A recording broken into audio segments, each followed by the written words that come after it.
ಸ್ನೇಹಿತರೇ ನಮಸ್ಕಾರ. ನಾನು ರವೀಂದ್ರ ಜೋಶಿ. ನಮ್ಮಲ್ಲಿ ಒಂದು ಗಾದೆ ಮಾತಿದೆ, ಅದೇನಪ್ಪ ಅಂದರೆ ಹಾಳೂರಲ್ಲಿ ಉಳಿದವನೇ ಗೌಡ ಅಂತ. ಅದಕ್ಕೆ ಒಂದು ಚೂರು ಬೇರೆ ರೀತಿ ಹೇಳಬೇಕಂದ್ರೆ ಏಕೋಪಾಧ್ಯಾಯ ಶಾಲೆಯ ಮುಖ್ಯೋಪಾಧ್ಯಾಯ ಅಂತ. ಇಡೀ ಶಾಲೆಗೆ ಇರೋದೇ ಒಬ್ಬ ಉಪಾಧ್ಯಾಯ, ಆತನೇ ಮುಖ್ಯೋಪಾಧ್ಯಾಯ. ಅದೇ ಸ್ಥಿತಿ ಪಶ್ಚಿಮ ಬಂಗಾಳದಲ್ಲಿ ಇವತ್ತು ತೃಣಮೂಲ ಕಾಂಗ್ರೆಸ್ ಪಕ್ಷದಲ್ಲಿ ಆಗಿದೆ. ನಾನು ಇವತ್ತು ಮೊಟ್ಟೆ ಹೊಡೆದಂಥ ಕತೆ ಹೇಳೋದಿಲ್ಲ, ಬಸ್ಕಿ ತೆಗೆದಂಥ ಕತೆ ಹೇಳೋದಿಲ್ಲ, ಊಟ ಬಯಸ್ ಮಾಡಿಸಿದಂಥ ಕತೆ ಹೇಳೋದಿಲ್ಲ. ಆಂತರಿಕವಾಗಿ ಮಮತಾ ಬೇಗಂ ಅವರು ಹೇಗೆ ಸಂಪೂರ್ಣವಾಗಿ ಕುಸಿದು ಹೋಗಿದ್ದಾರೆ, ಹೇಗೆ ರಿವ್ಯಾಂಪ್ ಮಾಡಲಿಕ್ಕೆ ಹರಸಾಹಸ ಪಡ್ತಾ ಇದ್ದಾರೆ ಅನ್ನುವಂಥ ಅತ್ಯಂತ ರೋಚಕವಾದಂಥ ವಿಷಯಗಳನ್ನು ಹೇಳ್ತಾ ಇದ್ದೀನಿ. ಯಾರನ್ನು ಇನ್ನಿಲ್ಲದ ಹಾಗೆ ದ್ರೋಹಿಗಳು ಅಂತ ಬೈಕೊಂಡು ಓಡಾಡ್ತಾಯಿದ್ರು, ಯಾರನ್ನು ಹತ್ತಿರ ಸೇರಿಸ್ಲಿಕ್ಕೆ ತಯಾರಿರಲಿಲ್ವೋ, ಯಾರನ್ನು ಸಂಪೂರ್ಣವಾಗಿ ನಂಬಿದ್ರು, ಅವರನ್ನು ಬದಿಗಿಟ್ಟು ಯಾರನ್ನು ಬೈಕೊಂಡು ಓಡಾಡ್ತಿದ್ರು ಅವರಿಗೆ ಸ್ಥಾನಮಾನಗಳನ್ನು ಕಲ್ಪಿಸಿ ಕೊಟ್ಟಿದ್ದಾರೆ. ನಿಮಗೀಗಾಗಲೇ ಗೊತ್ತು, ಅಲ್ಲಿ ಸುಬ್ರತೋ ಬಕ್ಷಿ ಅಂಥೇಳಿ ತೃಣಮೂಲ ಕಾಂಗ್ರೆಸ್ಗೆ ಅಧ್ಯಕ್ಷ ಆಯಿತು. ಮುಂಚೆ ಆತನನ್ನು 10-12 ದಿವಸದಿಂದ ತೆಗೆದು ಹಾಕಲಾಯಿತು. ಆ ಜಾಗಕ್ಕೆ ಚಂದ್ರಿಮಾ ಭಟ್ಟಾಚಾರ್ಯ ಅನ್ನೋರನ್ನ ರಾಜ್ಯಾಧ್ಯಕ್ಷರನ್ನಾಗಿ ಮಾಡಲಾಯಿತು. ಅಲ್ಲಿ ಸಭಾಪತಿ ಅಂತ ಕರೀತಾರೆ, ಅವ್ರಿಗೆ ರಾಜ್ಯಸಭಾಪತಿ ಅಂತ ಕರೆಯೋದು. ಚಂದ್ರಿಮಾ ಭಟ್ಟಾಚಾರ್ಯ ಕೈಗೆ ಎಲ್ಲ ಜವಾಬ್ದಾರಿಗಳನ್ನ ನೀಡಲಾಗಿತ್ತು. ಜಿಲ್ಲಾಧ್ಯಕ್ಷರ ನೇಮಕಾತಿ ಮಾಡೋದು, ಕಾರ್ಯದರ್ಶಿ ಮಾಡೋದು, ಬೇರೆ ಬೇರೆ ಕಮಿಟಿಗಳನ್ನು ಮಾಡೋದು, ಸಂಪೂರ್ಣ ಜವಾಬ್ದಾರಿ ಅವ್ರದ್ದೇ ಆಗಿರುತ್ತೆ. ಇದು ನಾಮಕೆ ವಾಸ್ತಿ ಇವ್ರ ಪಕ್ಷದಲ್ಲಿರುತ್ತೆ. ಅಲ್ಲಿ ಯಾವುದೇ ರೀತಿಯಾದಂಥ ಹೈರಾರ್ಕಿ ನಡೆಯೋದಿಲ್ಲ, ಕೇಡರ್ ಅನ್ನೋದು ಇಲ್ಲವೇ ಇಲ್ಲ. ಇಲ್ಲದೆ ಹೋದರೆ 15 ವರ್ಷ ಆಡಳಿತವನ್ನು ನಡೆಸಿದ್ವಿ, 15 ವರ್ಷ ಮುಖ್ಯಮಂತ್ರಿಯಾಗಿದ್ದಂಥ ಒಂದು ಪಕ್ಷ 15 ದಿನಗಳಲ್ಲಿ ಕುಸಿದು ಹೋಗುತ್ತೆ, ನಾಮಾವಶೇಷ ಆಗಿ ಹೋಗುತ್ತೆ ಅಂತಂದರೆ ಅಲ್ಲಿ ಯಾವುದೇ ರೀತಿಯಾದಂಥ ಪಕ್ಷದ ಶಿಷ್ಟಾಚಾರಗಳಿಲ್ಲ ಅಂತಲೇ ಅರ್ಥ. ಇದು ಏಕೋಪಾಧ್ಯಾಯ ಶಾಲೆಯ ಮುಖ್ಯೋಪಾಧ್ಯಾಯರು ಇವರು ಮಮತಾ ಬೇಗಂ ಅವರು ಸ್ಪಷ್ಟ. ಆದರೆ ಈಗ ಏನು ಮಾಡ್ತಾ ಇದ್ದಾರೆ, ಅವರಿಗೆ ಒಂದು ವಿಷಯ ಸ್ಪಷ್ಟವಾಗಿ ಹೋಗಿದೆ. ಈಗ ಸುವೇಂದು ಅಧಿಕಾರಿ ತೆಗೆದುಕೊಳ್ತಾ ಇರುವಂಥ ಕ್ರಮಗಳಿದಾವಲ್ಲ, ಅದರಿಂದ ಈ ಅಭಿಷೇಕ್ ಬ್ಯಾನರ್ಜಿಯನ್ನು ಹೊರಗಡೆ ಇರಲಿಕ್ಕೆ ಸಾಧ್ಯ ಇಲ್ಲ. ಈತನನ್ನು ಬಂಧಿಸಿ ಒಳಗಡೆ ಹಾಕಲಾಗತ್ತೆ. ಯಾವುದೋ ಒಂದು ಮೊಕದ್ದಮೆ ಆದರೆ ಈತನನ್ನು ಬಿಡಿಸಿ ತರಬಹುದು, ಸ್ಟೇ ಆರ್ಡರ್ ಮಾಡಿಸ್ಬೋದು, ಅಥವಾ ಸ್ಟೇಟಸ್ಗೆ ಹೋಗಿ ಇಡಿಸ್ಬೋದು, ಇನ್ನೊಂದು ಪ್ರಕರಣದಲ್ಲಿ ವೀಕ್ ಮಾಡಿಸ್ಬೋದು, ಅವೆಲ್ಲ ಮಾಡ್ಬೋದು. ಒಂದಲ್ಲ ಎರಡಲ್ಲ, ಇಷ್ಟ ಬಂದಷ್ಟು ಪ್ರಕರಣಗಳಿದ್ದಾವೆ, ಒಂದಕ್ಕಿಂತ ಒಂದು ದೊಡ್ಡ ಪ್ರಕರಣಗಳಿದ್ದಾವೆ. ಬೇರೆ ಬೇರೆ ತನಿಖಾ ಸಂಸ್ಥೆಗಳು ಮಾಡ್ತಾ ಇರೋದ್ರಿಂದ ಆತ ಹೊರಗಡೆ ಇರೋದಿಲ್ಲ. ಹಾಗಾದರೆ ಏನು ಮಾಡಬೇಕು?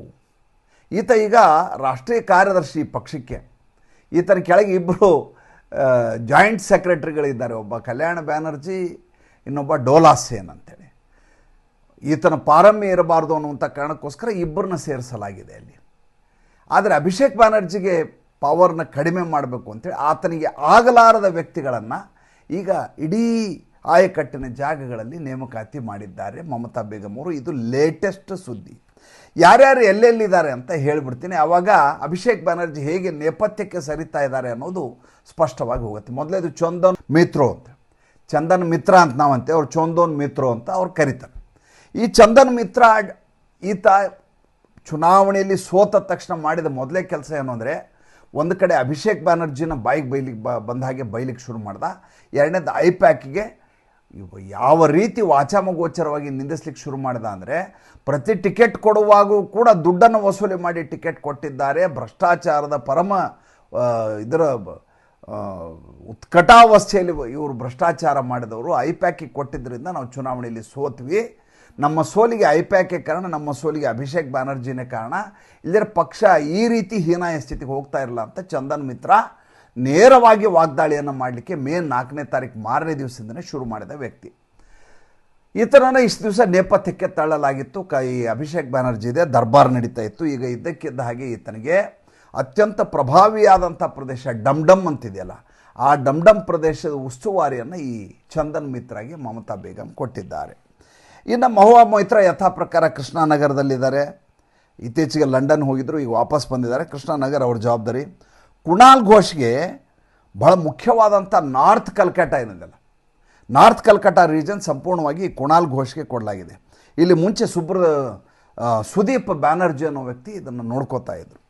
ಅದಾದ ಮೇಲೆ ಬೈಸನಾರ್ ಚಟರ್ಜಿ ಅಂತೇಳಿ ದಕ್ಷಿಣ ಕಲ್ಕಟ್ಟ ಜವಾಬ್ದಾರಿಯನ್ನು ಆತನಿಗೆ ಕೊಡಲಾಗಿದೆ. ಇದು ಭಾಳ ಮುಖ್ಯವಾದಂಥ ಪ್ರದೇಶ ದಕ್ಷಿಣ ಕಲ್ಕತ್ತಾ. ಯಾಕೆಂದರೆ ಇಲ್ಲೇ ಕಾಳಿಘಾಟ್ ಬರೋದು, ಇಲ್ಲೇ ಮಮತಾ ಬೇಗಂ ಅವ್ರ ನಿವಾಸ ಬರೋದು ಅವ್ರದ್ದೇ ಕಾನ್ಸ್ಟಿಟ್ಯೂಯೆನ್ಸಿ ಆಗಿರೋದ್ರಿಂದ ಇದನ್ನು ಈಗ ಬೈಸುನಾರ್ ಚಾಟರ್ಜಿ ಅವ್ರಿಗೆ ಕೊಡಲಾಗಿದೆ. ಇನ್ನು ಸುಭಾಷಿತ್ ಚಾಟರ್ಜಿಗೆ ಯಾವ ಅಭಿಷೇಕ್ ಬ್ಯಾನರ್ಜಿಯ ಭದ್ರಕೋಟೆ ಅಂತ ನಾವು ಹೇಳ್ತಾ ಇದ್ವಲ್ಲ, ಯಾವ ಬಾನೆಟ್ ಮೇಲೆ ನಿಂತು ಅಮಿತ್ ಶಾ ಅವರಿಗೆ ಧಮಕಿ ಕೊಟ್ಟಿದ್ನಲ್ಲ, ಬನ್ನಿ ಮೇ 4ನೇ ತಾರೀಕು ಮಧ್ಯಾಹ್ನ 12 ಗಂಟೆಗೆ DJ ಬಾರಿಸ್ತೀವಿ, ನಿಮಗೆ ಉಲ್ಟಾ ಲಟ್ಕಾಯಿಸ್ತೀವಿ ಅಂತ ಹೇಳಿದ್ನಲ್ಲ, ಆ ಪ್ರದೇಶದ ಸೌತ್ 24 ಪರಗಣ, ದಕ್ಷಿಣ 24 ಪರಗಣ ಅಂಥೇಳಿ ಆ ಪ್ರದೇಶವನ್ನು ಸುಭಾಷಿತ್ ಚಕ್ರವರ್ತಿ ಕೊಡಲಾಗಿದೆ. ಸುಭಾಷಿತ್ ಚಕ್ರವರ್ತಿಗೂ ಅಭಿಷೇಕ್ ಬ್ಯಾನರ್ಜಿಗೂ ಒಂದೂರಾಗಲ್ಲ, ಇವರಿಬ್ಬರು 36, ಇವರು ಛತ್ತೀಸ್ ಕಾಕಡ ಅಂತಾರಲ್ಲ, 36, ಒಬ್ಬರು ಮುಖ ಒಬ್ಬರು ನೋಡಲ್ಲ. ಅವ್ರಿಗೆ ಅವನದೇ ಕಾರ್ಯಕ್ಷೇತ್ರದಲ್ಲಿ ನೀನು ಪಾರುಪತ್ಯ ಮಾಡುವಂಥ ಮಮತಾ ಬೇಗಂ ಬಿಟ್ಟಿದ್ದಾರೆ.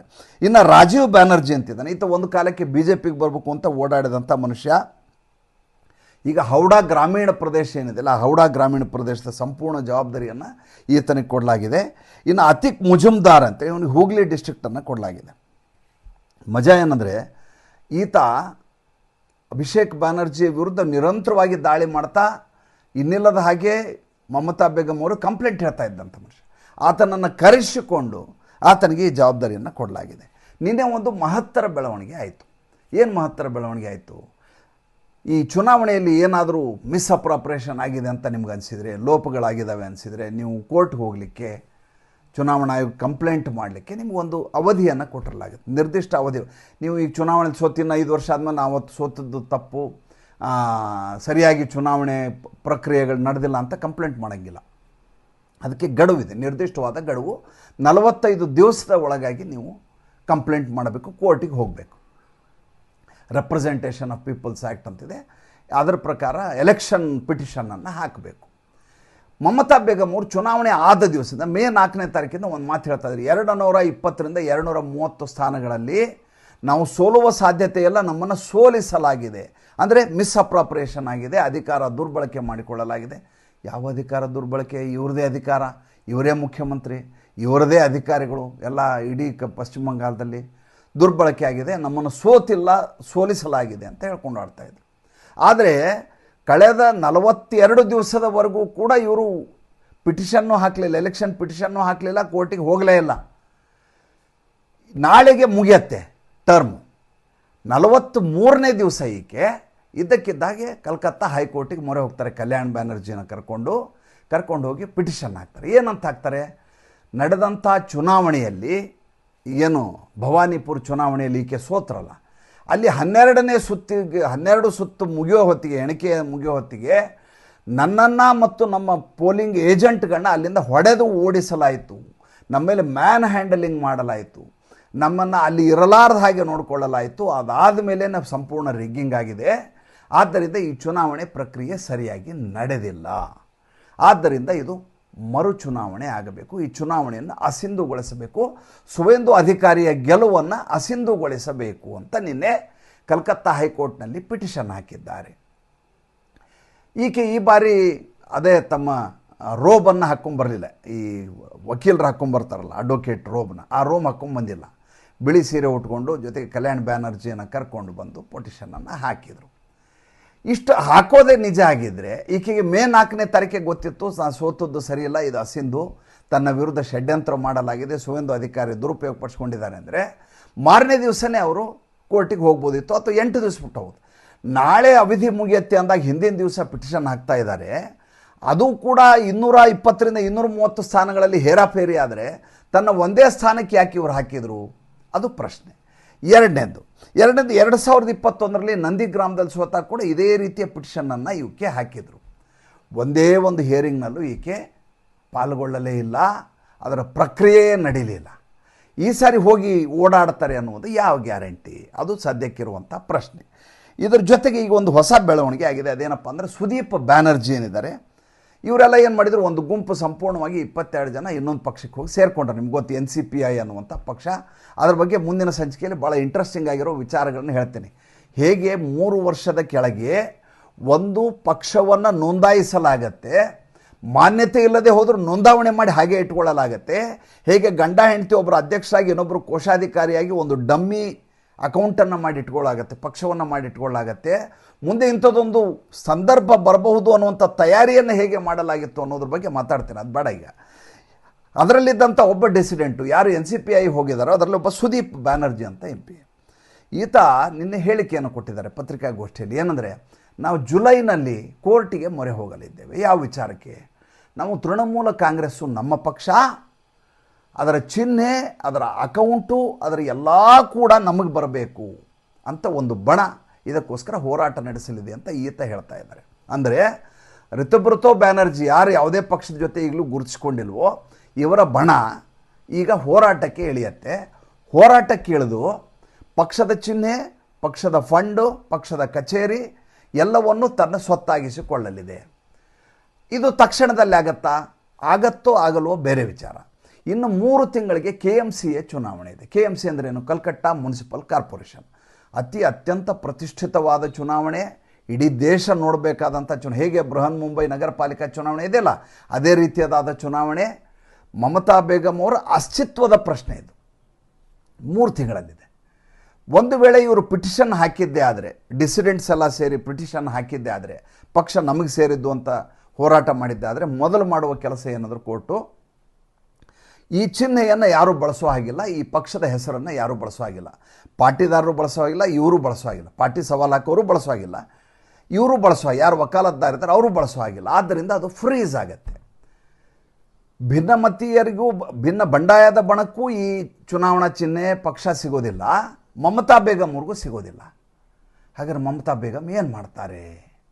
ಬೇರೆ ಚಿಹ್ನೆಯಡಿ ಹೋರಾಟ ಮಾಡಬೇಕಾಗತ್ತೆ. ಜೊತೆಗೆ ಕಾರ್ಯಕರ್ತರಿಲ್ಲ. ಇದು ಒಂದೇ ಪ್ರಶ್ನೆ ಅಲ್ಲ. ಈಗ 2 ಚುನಾವಣೆಗಳಿದ್ದಾವೆ. ಒಂದು, ಈಗಾಗಲೇ ನಿಮ್ಗೆ ಗೊತ್ತಿರೋ ಹಾಗೆ ರೇಜಿ ನಗರದ ಚುನಾವಣೆ ಇದೆ. ಹುಮಾಯೂನ್ ಕಬೀರು 2 ಕಡೆ ಗೆದ್ದಿರೋದ್ರಿಂದ ಒಂದು ಕಡೆ ಖಾಲಿ ಆಗುತ್ತೆ, ಅಲ್ಲಿ ಚುನಾವಣೆ ಇದೆ. ನಡುಗಾಲ ಚುನಾವಣೆ ಆಗುತ್ತೆ ಅಲ್ಲಿ 2 ಕ್ಷೇತ್ರಕ್ಕೆ.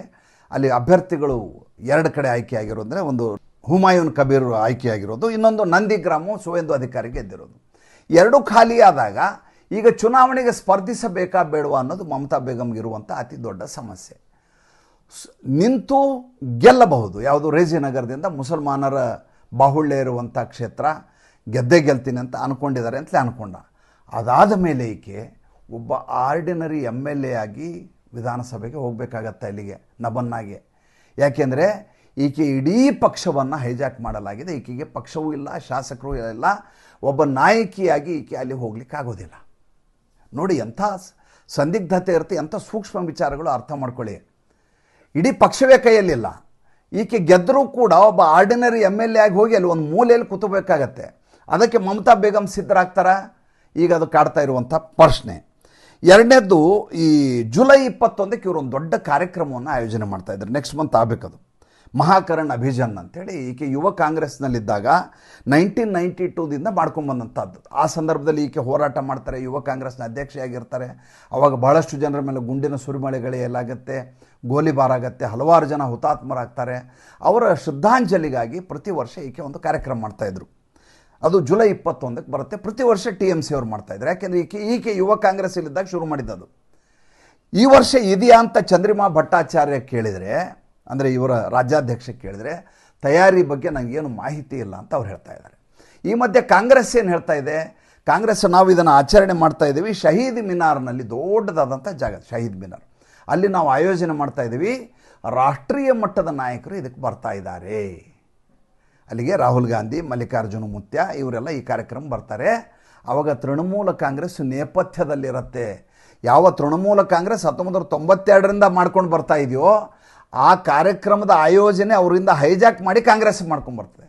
ಅಂದರೆ ಕಾಂಗ್ರೆಸ್ಸು ತೃಣಮೂಲ ಕಾಂಗ್ರೆಸ್ನ ಜಾಗವನ್ನು ಆಕ್ರಮಿಸಿಕೊಳ್ಳಲಿಕ್ಕೆ ಎಲ್ಲ ತಯಾರಿಯನ್ನು ಮಾಡ್ಕೋತಾ ಇದೆ. ಒಂದು ಕಡೆ CPM ಮಾಡ್ತಾ ಇದೆ, ಇನ್ನೊಂದು ಕಡೆ ಕಾಂಗ್ರೆಸ್ ಮಾಡ್ತಾ ಇದೆ. ಈ ಮಧ್ಯೆ ಮೊಯ್ದುಲ್ ಇಸ್ಲಾಂ ಎನ್ನುವಂಥ ಒಬ್ಬ ವ್ಯಕ್ತಿಯನ್ನು ಅರೆಸ್ಟ್ ಮಾಡಲಾಗಿದೆ. ಯಾರೀತ? ಈತ ಶಿಕ್ಷಕರ ಒಂದು ಸಮುದಾಯ ಏನಿತ್ತಲ್ಲ, ಈಗ ಅವ್ರ ಕೆಲಸ ಹೋಗಿದೆ, ಅವ್ರ ಮಿಸ್ಅಪ್ರಾಪ್ರೇಷನ್ ಆಗಿದೆ, ದೊಡ್ಡ ಹಗರಣ ನಡೀತಾ ಇದೆ. ಮೊನ್ನೆ ಅದ್ರ ಕುರಿತಾಗಿ ಎನ್ಫೋರ್ಸ್ಮೆಂಟ್ ಡೈರೆಕ್ಟರೇಟ್ನವರು ಎನ್ಕ್ವೈರಿಗೆ ಈತನನ್ನು ಕರೆದು, ಪಾರ್ಥ್ ಚಟರ್ಜಿ ಮಾಡಿದಂಥ ಹಗರಣ, ಕೋಟಿಗಟ್ಟಲೆ ದುಡ್ಡಿರೋದು, ಅರ್ಪಿತಾ ಮುಖರ್ಜಿ, ಪಾರ್ಥ್ ಚಟರ್ಜಿಯ ಫೋಟೋಗಳು ನಿಮ್ಗೆ ತೋರಿಸಿದ್ದೀನಿ ನಾನು. ಇದರ ದುಡ್ಡನ್ನೆಲ್ಲ ನಾನು ಅಭಿಷೇಕ್ ಬ್ಯಾನರ್ಜಿಗೆ ಕೊಟ್ಟಿದ್ದೀನಿ ಅಂತ ಆತ ಹೇಳ್ಕೊಂಡಿದ್ದಾರೆ, ಸ್ಟೇಟ್ಮೆಂಟ್ ಕೊಟ್ಟಿದ್ದಾರೆ. ಅದಕ್ಕೆ ಈತನನ್ನು ಕರ್ಕೊಂಡು ಹೋಗಲಾಗಿತ್ತು. 8:30 ಗಂಟೆ ವಿಚಾರಣೆ ನಡೀತು. ಈ ಮೊಯ್ದುಲ್ ಇಸ್ಲಾಂ ಇದಾನಲ್ಲ, ಮೊಯ್ದುಲ್ ಇಸ್ಲಾಮು ಈ ಚೋಟೋಲಾಬಾಜಿ ಕೆಲಸವನ್ನು ಹ್ಯಾಂಡಲ್ ಮಾಡಿದ ವ್ಯಕ್ತಿ ಅನ್ನುವಂಥ ಮಾಹಿತಿ ಬಂದಿದೆ. ಈ ಮೊಯ್ದುಲ್ ಇಸ್ಲಾಮನ್ನು ಈಗ ಬಂಧಿಸಲಾಗಿದೆ. ಬಂಧಿಸಿದ ಮೇಲೆ ಆತ ಬಾಯಿ ಬಿಟ್ಟು ಅಭಿಷೇಕ್ ಬ್ಯಾನರ್ಜಿ ಹೆಸರು ಹೇಳಿದ್ದಾನೆ. ನೋಡಿ ಹೇಗೆ ಒಂದಕ್ಕೊಂದು ಕನೆಕ್ಟ್ ಆಗ್ತಾ ಹೋಗ್ತಾವೆ ಪ್ರಕರಣ ಅಂತ. ಈ ಮಧ್ಯೆ ಸುಮಿತ್ ರಾಯ್ ಅಂಥೇಳಿ ಯಾರು ಅಭಿಷೇಕ್ ಬ್ಯಾನರ್ಜಿಯ ಪ್ರಾಣ ಪಕ್ಷಿ ಆತನ ಗಿಳಿಯಲ್ಲಿದೆ ಅಂತ ಸುಮಿತ್ ರಾಯ್ ಹತ್ರ ಇದೆ, ಆತನ ಪಿ ಹತ್ರ ಇದೆ ಅಂತ ಮೊನ್ನೆ ಮಾತಾಡ್ತಾ ಇದ್ನಲ್ಲ, ಸುಮಿತ್ ರಾಯ್ಗೆ ಈಗಾಗಲೇ ವಾರಂಟ್ ಇಶ್ಯೂ ಆಗಿತ್ತು, ಬಾಡಿ ವಾರಂಟ್ ತಮಗೆಲ್ಲ ಗೊತ್ತಿದೆ. ಈ ಮಧ್ಯೆ ಆತನ ಮೇಲೆ ಲುಕೌಟ್ ನೋಟಿಸನ್ನು ಸುವೇಂದು ಅಧಿಕಾರಿ ಅವರು ಜಾರಿ ಮಾಡಿಸಿದ್ದಾರೆ. ಯಾವತ್ತು ಸುಮಿತ್ ರಾಯ್ ಸಿಗಾಕೋತಾನೋ ಅವತ್ತ ಪಂಡೋರಾ ಬಾಕ್ಸ್ ಓಪನ್ ಆಗುತ್ತೆ. ಓಪನ್ ಆದ ತಕ್ಷಣ ಆಗಿರುವಂಥ ಎಲ್ಲ ಹಗರಣವು ಏಕಕಾಲಕ್ಕೆ ವಾಂತಿ ಮಾಡಿಕೊಂಡಾಗೆ ಹೊರಗಡೆ ಬೀಳ್ತವೆ. ಅದಾದ ಮೇಲೆ ಇದೆಯಲ್ಲ ಅದು ರೋಚಕವಾದಂಥ ಕಥೆಗಳು. ಅದಾದಮೇಲೆ ಮತ್ತೆ ಮಾತಾಡ್ತೀನಿ. ಸಂಚಿಕೆ ಹೇಗೆ ಅನ್ನಿಸ್ತು ದಯವಿಟ್ಟು ತಿಳಿಸಿ. ನಮ್ಮ ಮುಕ್ತ ಪತ್ರಿಕೋದ್ಯಮಕ್ಕೆ ಆರ್ಥಿಕವಾಗಿ ಬೆಂಗಾವಲಾಗಿ ದಯವಿಟ್ಟು ಲೈಕ್ ಬಟನನ್ನು ಒತ್ತಿ. ಅದಕ್ಕೇನು ಖರ್ಚು ಮಾಡಬೇಕಾಗಿಲ್ಲ. ನಮಸ್ಕಾರ.